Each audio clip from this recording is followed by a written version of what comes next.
Hey guys, Alex Bennett here from Agri Spray Drones. In this next video, we are going to go over RTK settings. So to get there, we're going to go into our auto, top right corner, then below the remote,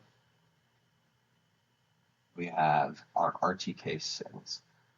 So this is where you're going to be able to choose your N-Trip or your SuperLink or any other like Cores network or anything like that.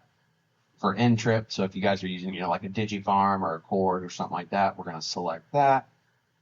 And then if we go down here where you can see where it says N-Trip not logged in, this is where you'll edit it and put in your IP address, your port numbers, your mount points, account, password to log into that N-Trip system.